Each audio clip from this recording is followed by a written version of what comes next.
ಮೈಗೆ ಹುಷಾರಿಲ್ಲ ಅಂತ ನಿಮ್ಮನ್ನು ನಂಬ್ಕೊಂಡು ನಿಮ್ಮ ಆಸ್ಪತ್ರೆಗೆ ಅಡ್ಮಿಟ್ ಆದರೆ ಈ ರೀತಿನ ಅವ್ರುಗಳನ್ನ ನೋಡ್ಕೊಳ್ಳೋದು ನೀವು. ಜಯಂತ್ ಚಾರುನ ಮದುವೆಗೆ ಒಪ್ಕೊಂಡಿದ್ದು ನಂಗೆ ಸಮಾಧಾನ ಅನ್ನಿಸ್ತು. ಇದರಿಂದ ಮನೆ ನೆಮ್ಮದಿ ಸ್ವಲ್ಪ ಸರಿಯಾಗ್ಬೋದು ಅಂತ ಅನ್ಸುತ್ತೆ. ನಾನಂತೂ ಅವನ ಮದುವೆ ಆಗಲ್ಲ. ಅವನು ಕೂಡ ಯಾರನ್ನೂ ಮದುವೆ ಆಗಬಾರ್ದು. ಹಾಗೆ ಮಾಡ್ತೀನಿ.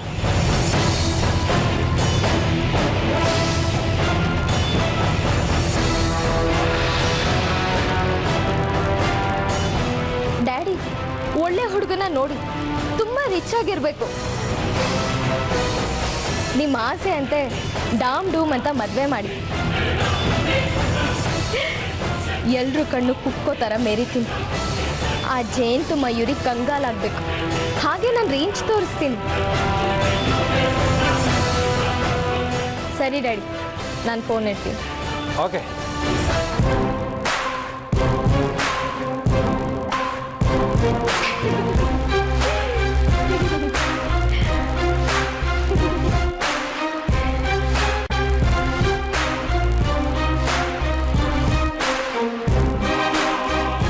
ಏನ್ರಿ ಇವಳು ಏನೇನೋ ಮಾತಾಡ್ತಿದ್ದಾಳೆ? ಏನೂ ಆಗಲ್ಲ, ನೀನೇನು ಹೆದರ್ಕೋಬೇಡ. ನಡಿ.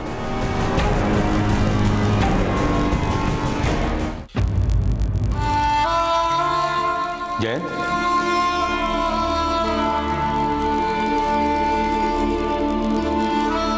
ಆಸ್ಪತ್ರೆಯಿಂದ ಬರ್ತಿದ್ಯಾ? ಹೌದು ಮಾವ. ಓ, ಏನು ತುಂಬ ಯೋಚನೆ ಮಾಡ್ಕೊಂಡು ಹೋಗ್ತಿದ್ದೆ? ನಾನಿಲ್ಲಿ ಕೂತಿದ್ದಿದ್ದು ನಿನಗೆ ಕಾಣಿಸ್ಲಿಲ್ವಾ? ಆಸ್ಪತ್ರೆಯಿಂದ ಬರ್ತಿದ್ಯಾ, ಮೇಘ ಹೇಗಿದ್ದಾಳೆ, ಏನಾಯಿತು ಎಲ್ಲ ವಿಷಯ ಹೇಳಬೇಕು ಅನ್ನೋ ಪ್ರಜ್ಞೆ ಇಲ್ಲ ನಿನಗೆ. ಸುಮ್ಮನೆ ನಿನ್ಪಾಡು ನಿನ್ನ ರೂಮ್ಗೆ ಹೋಗ್ಬಿಟ್ರೆ. ಹೇಗಿದ್ದಾಳೆ ಮೇಘ? ಪರವಾಗಿಲ್ಲ, ಸುಧಾರಿಸ್ಕೋತಾ ಇದ್ದಾಳೆ. ನಿಂತ್ಕೋ. ಬಾಯ್. ಬಾ.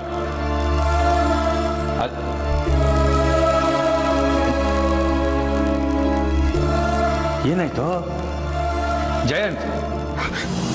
ಏಯ್ ಜಯಂತ್,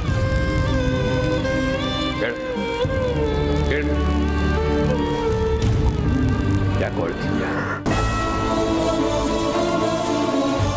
ಮಾವ,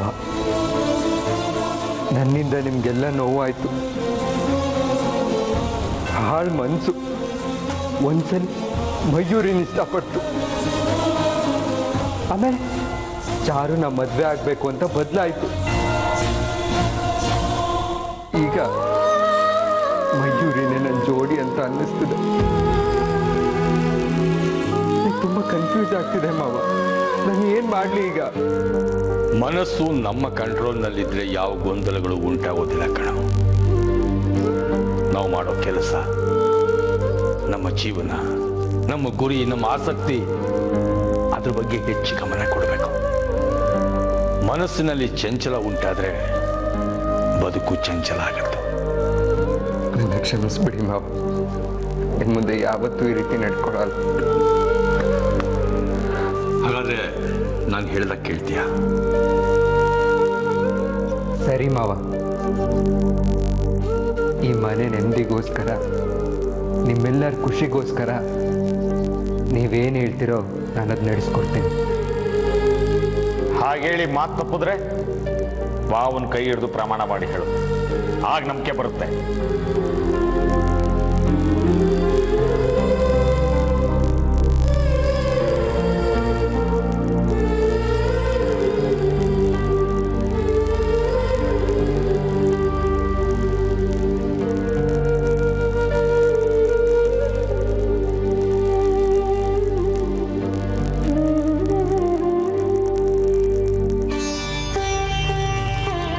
ಸರಿ, ಹಾಗಾದ್ರೆ ಹೋಗು, ಆ ತಾಳಿ ತಗೊಂಡು ಬಾ.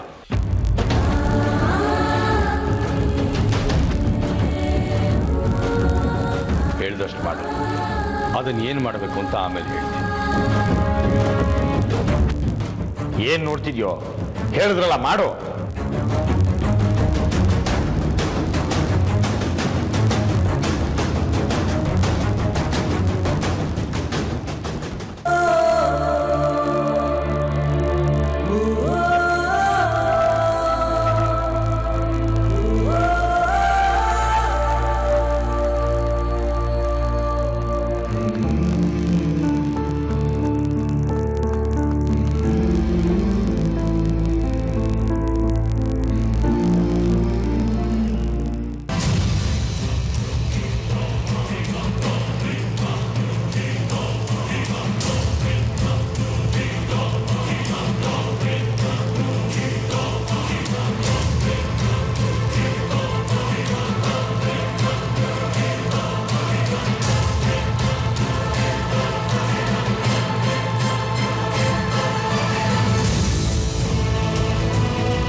ತಾಳಿ ಯಾವಾಗಲೂ ನಿನ್ನ ಹತ್ರನೇ ಇರಬೇಕು.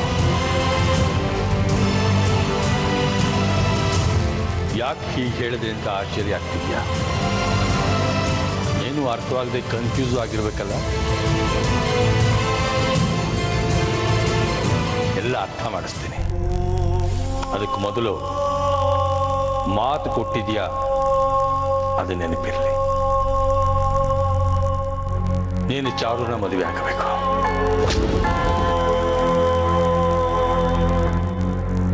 ಚಾರು ಯಾವ ಕ್ಷಣದಲ್ಲಾದ್ರೂ ಮನೆಗೆ ಬರುತ್ತೆ, ಅಥವಾ ಅವಳು ಎಲ್ಲಿದ್ದಾಳೆ ಅನ್ನೋದು ಗೊತ್ತಾದ್ರೆ ನಾವೇ ಹೋಗಿ ಅವಳನ್ನು ಕರ್ಕೊಂಡು ಬರ್ತೀವಿ. ಯಾವಾಗ ಚಾರು ನೀನು ಮುಂದೆ ಕಾಣಿಸ್ತಾಳೆ ಆ ಕ್ಷಣ ನೀನು ಅವಳ ಕುತ್ತಿಗೆಗೆ ತಾಳಿ ಕಟ್ಟಬೇಕು. ನಮ್ಮ ಬಲವಂತದಿಂದಲ್ಲ, ನಿನ್ನ ಸ್ವಇಚ್ಛೆ ಅನ್ನೋದನ್ನು ಮರಿಬೇಡ. ಒಂದು ಕ್ಷಣ ಅವಳು ಬೇಕು, ಒಂದು ಕ್ಷಣ ಇವಳು ಬೇಕು ಅನ್ನೋದನ್ನು ಬಿಟ್ಬಿಡು. ಮನಸ್ಸು ಸ್ಥಿರವಾಗಿರಲಿ. ಮಾತು ಕೊಟ್ಟಿದ್ಯಾ, ತಪ್ಪು ಹಾಗಿಲ್ಲ.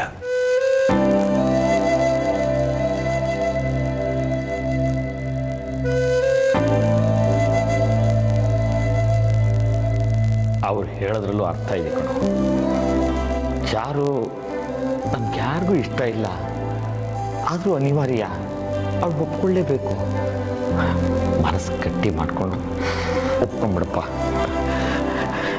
ಈ ಮನೆ ಋಣ ನಮ್ಮ ಮೇಲಿದೆಯೋ ಇವ್ರ ಮನಸ್ಸನ್ನ ನಾವು ಯಾವತ್ತೂ ನೋಯಿಸಬಾರ್ದು. ಅರ್ಥ ಮಾಡ್ಕೊ.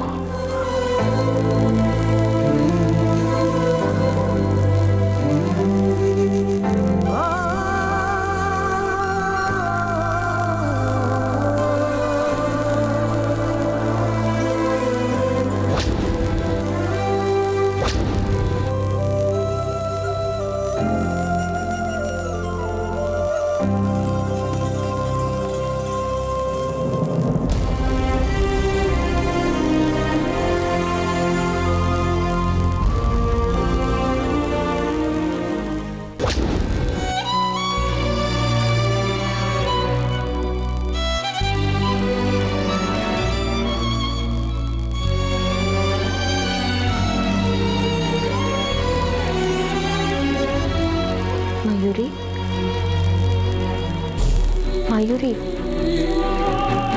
ಬೇಗ ನೀರು ಬೇಕಾ? ನನಗೇನು ಬೇಡ. ನಿನಗಿನ್ನ ನಿದ್ದೆ ಬಂದಿಲ್ವಾ? ಹಾಗೇನಿಲ್ಲ ಮೇಘ, ನೀನು ಹುಷಾರಾಗಿ ಡಿಸ್ಚಾರ್ಜ್ ಆಗೋ ತನಕ ನನಗೆ ನಿದ್ದೆ ಬರಲ್ಲ. ಮಯೂರಿ, ನಿನ್ನ ಪ್ರೀತಿನೇ ನನ್ನ ಕಾಪಾಡಿತು. ನಾವಿಬ್ರು ಒಂದೇ ರಕ್ತ ಹಂಚ್ಕೊಂಡು ಹುಟ್ಟಿದ್ರೆ ಎಷ್ಟು ಚೆನ್ನಾಗಿರ್ತಿತ್ತಲ್ಲ. ಒಂದೇ ರಕ್ತ ಹಂಚ್ಕೊಂಡು ಹುಟ್ಟಬೇಕು ಅನ್ನೋದೇನಿಲ್ಲ ಮೇಘ. ನಾವಿಬ್ರು ಚೆನ್ನಾಗಿಲ್ವಾ? ನಮ್ಮಿಬ್ರನ್ನ ಯಾರೂ ದೂರ ಮಾಡೋಕ್ಕಾಗಲ್ಲ. Don't worry. ಅದಕ್ಕೆ ನನ್ನ ಹತ್ರ ಒಂದು ಉಪಾಯ ಇದೆ. ನೀನು ಜಯಂತಣ್ಣನ ಮದುವೆ ಆಗ್ಬಿಡು, ಆಗ ನೀನು ನಮ್ಮನೆಲ್ಲೇ ಇರ್ತೀಯ. ಮೇಡಮ್, ನೀನು ಮದುವೆ ಆಗಿ ಮನೇಲೇ ಇರಬೇಕು ಅಂತ ಅನ್ಕೊಂಡಿದ್ಯಾ? ರಾಹುಲ್ನ ನಮ್ಮನೇಲೇ ಇರಕ್ಕೆ ಹೇಳಿದ್ರಾಯ್ತು. ನಿಂದೊಳ್ಳೆ ಪ್ಲಾನ್. ಅವನು ಯಾಕೆ ನಮ್ಮನೇಲಿ ಬಂದಿರ್ತಾನೆ? ನಮಗಿಂತ 100 ಪಟ್ಟು ದೊಡ್ಡವರು. ನೀನೇ ಬಂದು ನೋಡ್ಕೊಂಡು ಹೋಗ್ಬೇಕಷ್ಟೆ. ಅದು ಬಿಡು, ನನಗೊಂದು ಮಾತು ಕೊಡ್ತೀಯಾ? ಏನು ಹೇಳು.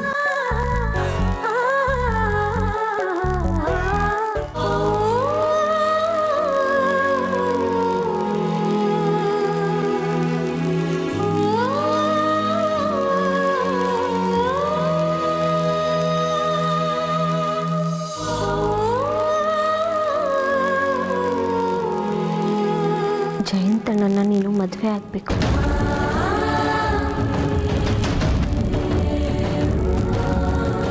ಮಾತು ಕೊಟ್ಟಿದ್ಯಾ, ತಪ್ಪು ಹಾಗಿಲ್ಲ. ಮೇಘ, ಏನು ಹೇಳ್ತಿದ್ಯಾ ನೀನು? ನಾನು ಹೇಗೆ ಅವನನ್ನ ಮದುವೆ ಆಗಲಿ? ಅವನು ಎಲ್ಲರ ಮುಂದೆ ಚಾರುನೇ ಮದುವೆ ಆಗೋದು ಅಂತ ಹೇಳಿದ್ದಾನೆ. ಅಂತಾದ್ರಲ್ಲಿ ನಾನು ಅವನನ್ನ ಮದುವೆ ಆಗ್ತೀನಿ ಅಂದರೆ ಮನೆಯವರೆಲ್ಲ ಏನು ಅನ್ಕೊಳ್ಳಲ್ಲ ಹೇಳು? ಈಗಾದರೂ ಅವಾಂತರ ಸಾಲ್ದ? ಎಲ್ರ ಮುಂದೆ ಅವನು ಚಾರುನ ಮದುವೆ ಆಗ್ತೀನಿ ಅಂತ ಹೇಳಿರಬಹುದು, ಆದರೆ ಅವನದನ್ನು ಮನಸ್ಫೂರ್ತಿಯಾಗಿ ಹೇಳಿಲ್ಲ ಅಂತ ನನಗೆ ಗೊತ್ತಿದೆ.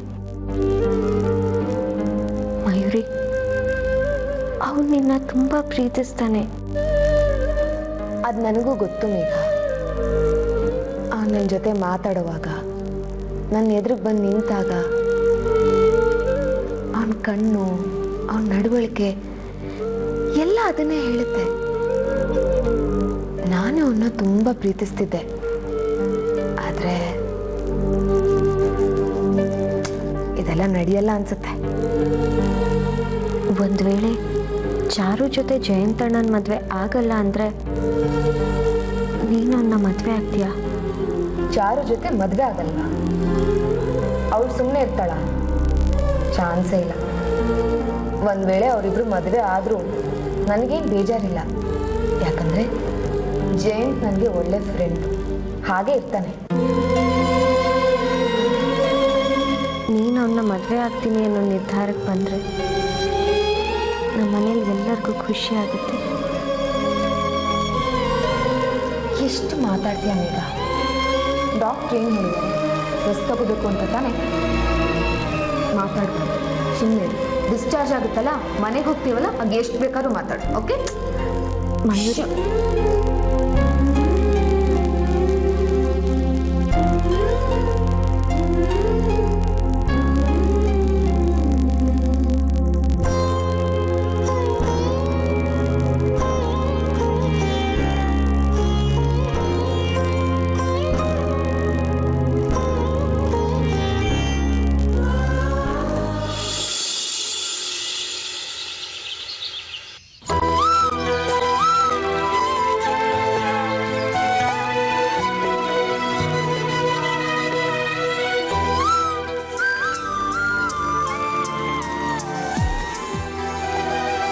ಹಲೋ, ನಮಸ್ಕಾರ ಪ್ರಸಾದ್ ಅವ್ರಿಗೆ. ಹೇಳಿ. ಜಯಂತ್ ಚಾರು ಮದುವೆ ವಿಷಯ ಮಾತಾಡೋಣ ಅಂತ ಫೋನ್ ಮಾಡ್ದೆ. ಅದರ ಅವಶ್ಯಕತೆ ಇಲ್ಲ ವಿಶ್ವನಾಥ್. ನನ್ನ ಮಗಳ ಮದುವೆ ಆಗೋ ಯೋಗ್ಯತೆ ನಿಮ್ಮ ಜಯಂತ್ನಿಗೆ ಇಲ್ಲ ಅನ್ನೋದನ್ನು ತಿಳ್ಕೊಳ್ಳಿ. ಅದಕ್ಕೆ ಅಷ್ಟು ದಿವಸ ನನ್ನ ಮಗಳು ನಿಮ್ಮ ಮನೇಲಿದ್ರು ಅವಕಾಶ ಆಗಲಿಲ್ಲ. ಈಗ ಜಯಂತ ಒಪ್ಪಿದ್ರೆಷ್ಟು ಬಿಟ್ರೆಷ್ಟು. ಅವಳು ಈ ಪ್ರಸಾದ್ ಮಗಳು, the great business Mann Prasad ಮಗಳು, ತಿಳ್ಕೊಳ್ಳಿ. ಪ್ರಸಾದ್ ಅವ್ರೆ, ಚಿಕ್ಕ ವಯಸ್ಸು, ಗೊತ್ತಿಲ್ಲದೆ ಜಗಳ ಮಾಡ್ಕೊಂಡಿದ್ದಾರೆ. ದೊಡ್ಡವರಾದ ನಾವು ಅವ್ರು ಗೈಡ್ ಮಾಡಿ ಸರಿದಾರಿಗೆ ತರಬೇಕಾಗಿರೋದು ನಮ್ಮ ಕರ್ತವ್ಯ ಅಲ್ವಾ? ನನ್ನ ಮಗಳಿಗೆ ಯಾರು ಗೈಡ್ ಮಾಡಬೇಕಾಗಿಲ್ಲ.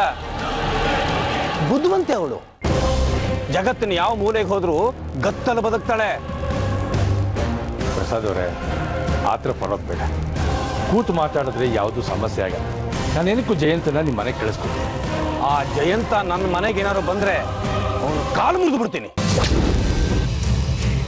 ಇನ್ನು ಮುಂದೆ ಈ ವಿಷಯಕ್ಕೆ ಕಾಲ್ ಮಾಡಬೇಡಿ. ಪ್ರಸಾದ್ ಅವರೇ, ನಾನು ಆಗ್ಲಿಂದ ನೋಡ್ತಾ ಇದ್ದೀನಿ, ಮನಸ್ಸು ಇಚ್ಛೆ ಮಾತಾಡ್ತಿದ್ದೀರಲ್ಲ. ಒಂದು ನೆನಪಿರಲಿ, ನಿಮ್ಮ ಮಗಳು ಚಾರು ನನ್ನ ಮಗಳ ಮೇಘನ್ಗೆ ಚಾಕುವಿಂದ ಇರ್ದಿದ್ದಾಳೆ. ನಿಮ್ಮ ಮುಖ ನೋಡಿಕೊಂಡು ಸುಮ್ಮನೆ ಇದ್ದೀವಿ. ನಮ್ಮ ತಾಳ್ಮೆನ ಮಿಸ್ಯೂಸ್ ಮಾಡ್ಕೋಬೇಡಿ. ಜಯಂತನ ಹತ್ರ ಮಾತು ತಗೊಂಡಿದ್ದೀನಿ. ಚಾರುನೇ ನಮ್ಮ ಮನೆಯ ಸೊಸೆ ಅಂತ ನಿರ್ಧಾರ ಆಗಿದೆ. ನೀವು ಇದಕ್ಕೆ ಒಪ್ಕೊಳ್ಳೇಬೇಕು.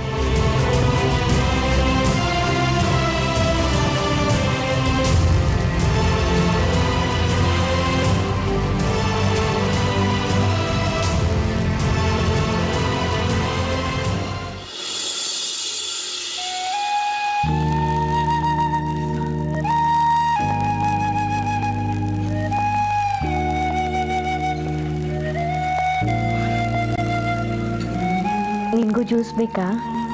ಬೇಕಾಗಿಲ್ಲ, ನಾನೇನು ಪೇಷಂಟ್ ಅಲ್ಲ. ಅಂದರೆ ನಾನು ಪೇಷಂಟ್ ಅಂತ ಹೇಳ್ತಿದ್ಯಾ? ಇಲ್ಲ, ಸುಮ್ಮನೆ ಹೇಳಿದೆ, ಸಾರಿ. ಏನಿವತ್ತು ಇಬ್ಬರು ಫುಲ್ ಹ್ಯಾಪಿ ಮೂಡಲ್ಲಿದ್ದೀರಾ? ಏನು ಸ್ಪೆಷಲ್? ಏನಿಲ್ಲ ರಾಹುಲ್, ನೀವ್ ಯಾವಾಗ ಇವಳಿಗೆ ಈ ತರ ಜ್ಯೂಸ್ ಕುಡ್ಸೋದು ಅಂತ ಕೇಳ್ತಾ ಇದ್ಲು. ಅಷ್ಟೊತ್ತು ನೀವು ಬಂದ್ಬಿಟ್ರಿ. ಮದುವೆ ಆದ್ಮೇಲೆ ಇದೆಲ್ಲ ಇದ್ದೇ ಇರುತ್ತಲ್ವಾ? ಇದು ನನ್ನ ಡ್ಯೂಟಿ. ಓ, ಡ್ಯೂಟಿ ಡ್ಯೂಟಿ ನೋಡೋಣ ನೀವು ಎಷ್ಟು ಚೆನ್ನಾಗಿ ಡ್ಯೂಟಿ ನಿಭಾಯಿಸ್ತೀರಾ ಅಂತ. Excuse me, ಕುಡ್ದ್ಯಾ?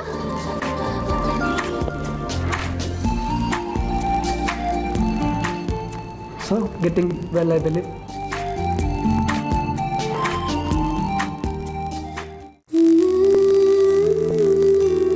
ಈ ಜಯಂತ್ ಯಾಕೆ ಇನ್ನೂ ಬಂದಿಲ್ಲ? ಕಾಲ್ ಮಾಡ್ತೀನಿ.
ಅಂತೂ ನಾನು ಹೇಳಿದ ಹಾಗೆ ಒಳ್ಳೆ ಸಂಬಂಧ ಹುಡುಕ್ತೀನಿ ಅಂತ ಆಯ್ತು.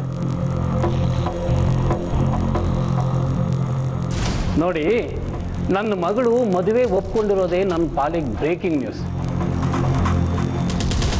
ಈಗ ಆ ಬ್ರೇಕಿಂಗ್ ನ್ಯೂಸ್ ತರದ್ದೇ ಒಂದು ಹುಡುಗನ ಹುಡುಕ್ಬೇಕು ತಾನೆ.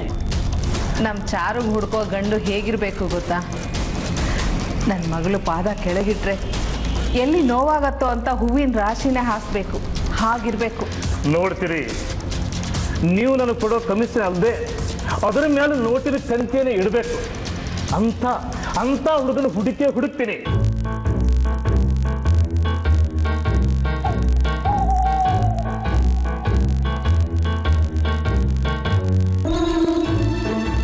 ಹುಡುಗ ಎಲ್ಲಿದ್ರು ಸರಿ, ನಿಮಗೆ ಗೊತ್ತಿಲ್ವೇನ್ರಿ ನಮ್ಮ ಲೆವೆಲ್ಲು? ನಮ್ಮನ್ನು ಮೀರಿಸ್ಬೇಕು.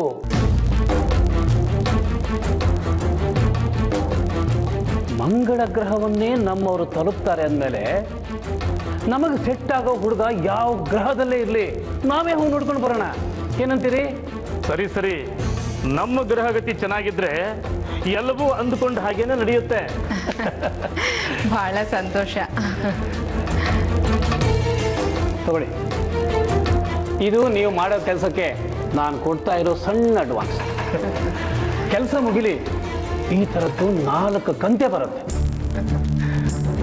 1 ವರ್ಷ ತಿರುಗಾಡಿ ಮದುವೆ ಸೆಟ್ ಮಾಡಿ ಅದರಿಂದ ಸಿಗೋ ಕಮಿಷನ್ ಈ ಒಂದು ಕೆಲಸದಲ್ಲಿನ ಮುಗಿದು ಹೋಗುತ್ತೆ. Okay sir, thank you. ನಾನಿನ್ನು ಬರ್ತೀನಿ. ಇವತ್ತಿಂದಲೇ ನಿಮ್ಮ ಕೆಲಸ ಸುರು ಹತ್ಕೋತೀನಿ. ಓಕೆ, ಸರಿ, ನೀವು ಹೊರಡಿ.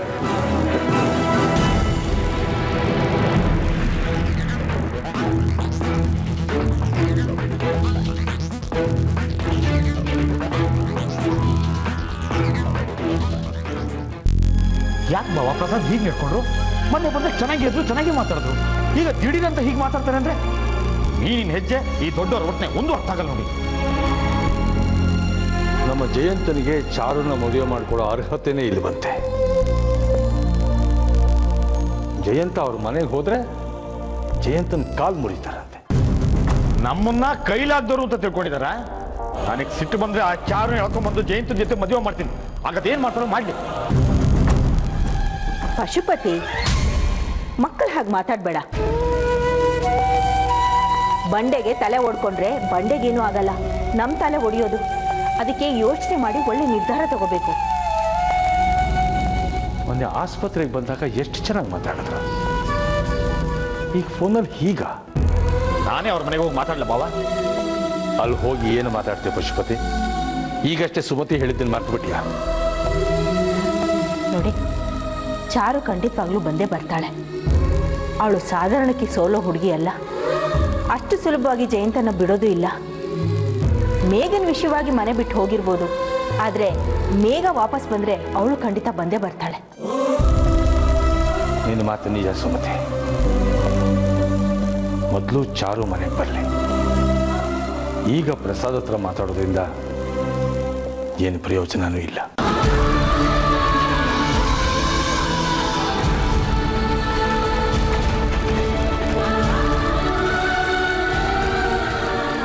ಈ ಚಾರು ಮೀನಾಕ್ಷಿ ಎಲ್ಲಿದ್ದಾರೆ? ಏನು ಮಾಡ್ತಾ ಇದ್ದಾರೆ? ಒಂದು ಗೊತ್ತಾಗ್ತಿರೋಲ್ಲ.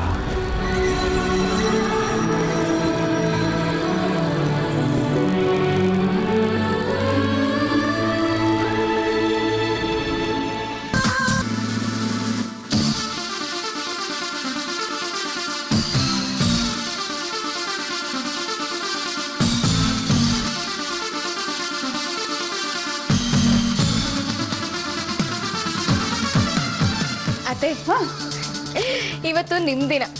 ನಿಮ್ಗೇನ್ ಬೇಕೋ ಪರ್ಚೇಸ್ ಮಾಡಿ. ದುಡ್ಡಿನ ಬಗ್ಗೆ ಯೋಚನೆ ಮಾಡಬೇಡಿ. ಎಷ್ಟೇ ದುಡ್ಡು ಖರ್ಚಾದ್ರೂ ಪರವಾಗಿಲ್ಲ, ನಾನ್ ಪೇ ಮಾಡ್ತೀನಿ. ಅಯ್ಯೋ, ನನ್ನ ಜೀವನದಲ್ಲಿ ಮೊದಲನೇ ಸಲ ಎಷ್ಟು ದೊಡ್ಡ ಅಂಗಡಿಗೆ ಬರ್ತಾ ಇದ್ದೀನಿ. ಯಾರು ಏನು ಬೇಕೋ ಅದನ್ನೆಲ್ಲ ತಗೊಳ್ಳಿ ಅಂದ್ರು. ಎಷ್ಟೇ ಖರ್ಚಾದ್ರೂ ಪರವಾಗಿಲ್ಲ ಅಂದ್ರು. ಇದೇ ಚಾನ್ಸು, ಏನು ಬಿಡಲ್ಲ. ನನಗೆ ಏನೇನು ಬೇಕೋ ಎಲ್ಲ ತಗೊಂಡ್ಬಿಡ್ತೀನಿ. ಇದ್ರ ಮೇಲೆ ಫುಲ್ಲು ಮಿಂಚಿಗೂ